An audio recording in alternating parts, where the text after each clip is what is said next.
yang dialami sebagian milenial Melayu Malaysia di zaman media sosial.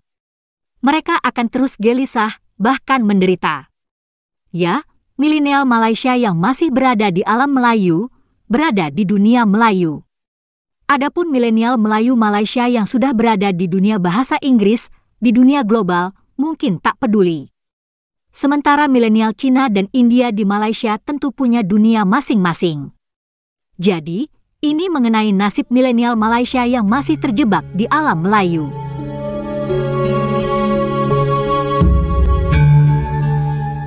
Milenial Malaysia yang masih berada dalam dunia ilusi yang diciptakan para pemimpin mereka itu setiap hari bisa pening. Soalnya di dunia Melayu, mereka akan bertemu dengan milenial Indonesia, netizen Indonesia yang berbahasa Indonesia. Sebab, mereka rupanya paham bahasa Indonesia. Namanya juga bertemu di dunia bebas, dunia media sosial, maka dialog akan terjadi setiap hari. Nah, saat itulah milenial Malaysia akan menghadapi situasi yang sulit. Kita bisa paham betul apa yang mereka alami. Selama puluhan tahun, sejak Malaysia merdeka pada 1957, mereka menerima doktrin dan propaganda yang menyesatkan. Semula tujuannya bagus, yakni untuk membangkitkan semangat kaum Melayu yang tertindas, dianggap pemalas, kurang pintar, dan tak berani melawan penjajah.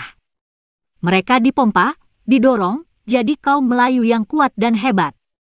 Hanya saja, propaganda itu lama-lama dianggap sebagai sebuah kebenaran, dikira sebuah kenyataan, dianggap tamadun sungguhan. Dialog dengan netizen Indonesia membuat semua yang serba indah dan hebat itu tiba-tiba menjadi mimpi buruk. Membuat pening kepala. Mari kita lihat beberapa contoh saja. Misalnya ilusi konsep alam Melayu yang maha luas. Nyatanya, itu hanya jiplakan dari konsep Austronesia. Adapun konsep alam Melayu versi kecil, itu adalah wilayah Nusantara Indonesia. Begitu pula konsep Nusantara. Jelas sekali konsep Nusantara dikembangkan oleh Indonesia, warisan Majapahit.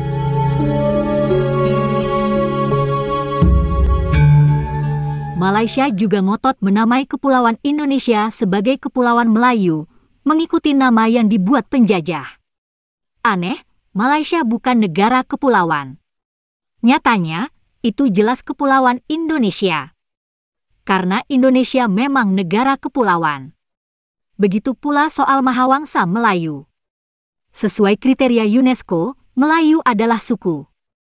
Kalau Mahawangsa, bangsa Indonesia lebih layak disebut Mahawangsa. Selama ini Melayu Malaysia seolah-olah merasa sebagai pemilik bahasa Melayu. Hal ini menjadi bahan tertawaan dunia, karena bahasa Melayu berasal dari Austronesia dan berkembang pada zaman Sriwijaya. Bahasa Melayu juga berkembang di Riau dan menyebar ke Nusantara. Kaum Melayu Malaysia pun merasa jadi asal-usul keturunan bangsa Nusantara. Padahal baik Melayu asli maupun Melayu palsu berasal dari Nusantara. Sejak dulu wilayah Indonesia jadi pusat peradaban karena tanahnya subur. Masih banyak konsep ilusi yang lain yang dikembangkan oleh profesor dan pemimpin Melayu Malaysia.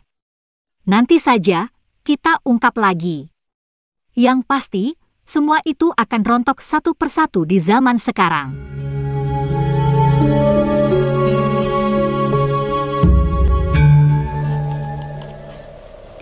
Begitulah teman-teman kondisi milenial Malaysia dan Indonesia di zaman media sosial di era digital.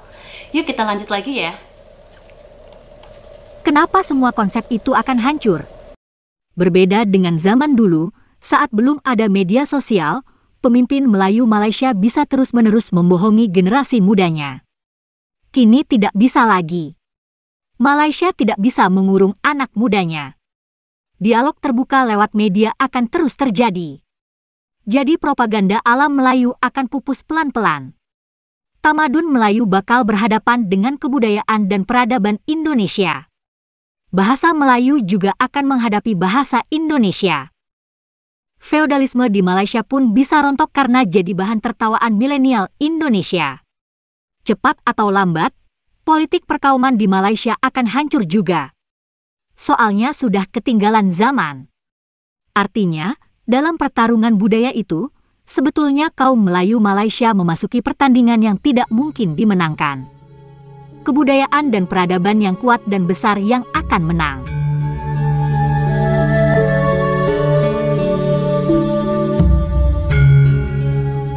Kebudayaan Indonesia dan bahasa Indonesia akan terus berkembang di zaman sekarang. Soalnya Indonesia merupakan negara besar. Pengguna internet dan pengguna media sosial di Indonesia termasuk dalam 5 besar di dunia. Dan hal ini merupakan modal besar.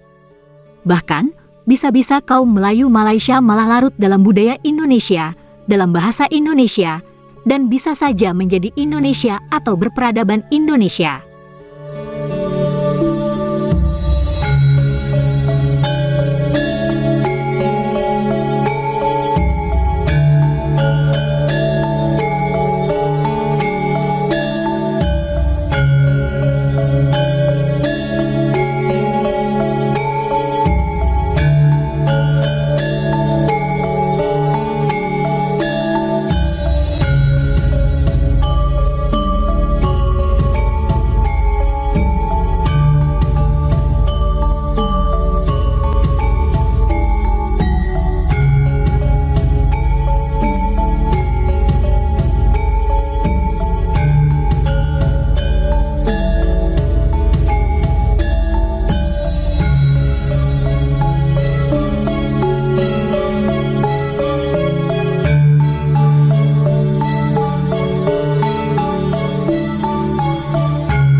Itulah teman-teman ulasan dari tim kami mengenai keadaan milenial zaman sekarang.